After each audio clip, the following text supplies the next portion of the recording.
നല്ല soft കോഫ്തയോടുകൂടി beef malai kofta എങ്ങനെയാണ് തയ്യാറാക്കുന്നതെന്ന് നോക്കാം. അപ്പോൾ അതിനായിട്ട് ഞാൻ ഈ കോഫ്ത ഫ്രോസൺ വാങ്ങിച്ചിട്ടുള്ളതാണ്. അപ്പോൾ നമുക്ക് കോഫ്ത വീട്ടിൽ തന്നെ തയ്യാറാക്കാൻ പറ്റുകയും ചെയ്യും കേട്ടോ. അതിന് മുമ്പ് ഞാൻ അതിൻ്റെ വീഡിയോ അപ്ലോഡ് ചെയ്തിട്ടുണ്ട് എങ്ങനെയാണ് കോഫ്ത വീട്ടിൽ തയ്യാറാക്കുന്നതെന്നുള്ളത്.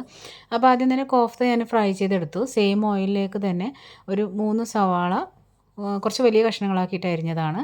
പിന്നെ ഒരു 10-12 കാഷ്യൂനട്ട്, ഒരു 3 പച്ചമുളക് എന്നിവ ചേർത്തിട്ട് അല്പം ഉപ്പും കൂടെ ചേർത്ത് വഴറ്റിയെടുത്തിട്ടുണ്ട്. അതല്പം വെള്ളം ഒഴിച്ച് നല്ലതായിട്ടൊന്ന് പേസ്റ്റാക്കി എടുത്തിട്ടുണ്ട്.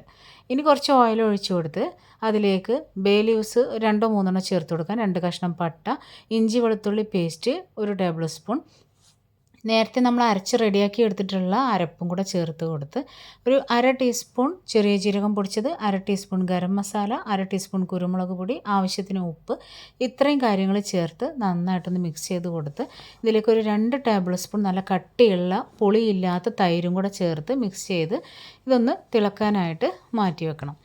നന്നായിട്ട് തിളച്ച് തുടങ്ങുന്ന സമയത്ത് നമ്മൾ നേരത്തെ ഫ്രൈ ചെയ്ത് മാറ്റി വെച്ചിട്ടുള്ള ആ ഒരു കോഫ്ത ഇതിലേക്ക് ചേർത്ത് കൊടുക്കാം.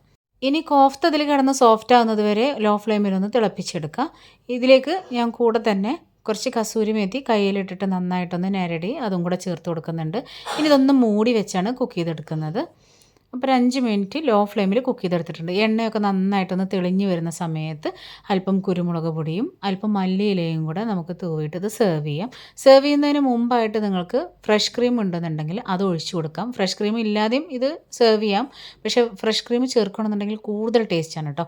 അപ്പോൾ ഞാനിപ്പോൾ ഇവിടെ ഫ്രഷ് ക്രീം കുറച്ച് ഒഴിച്ചു കൊടുക്കുന്നുണ്ട്.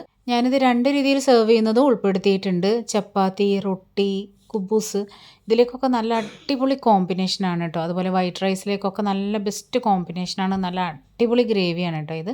ഈ സെയിം റെസിപ്പി തന്നെ ചിക്കൻ കോഫ്ത വെച്ചിട്ടും തയ്യാറാക്കി എടുക്കാം കേട്ടോ.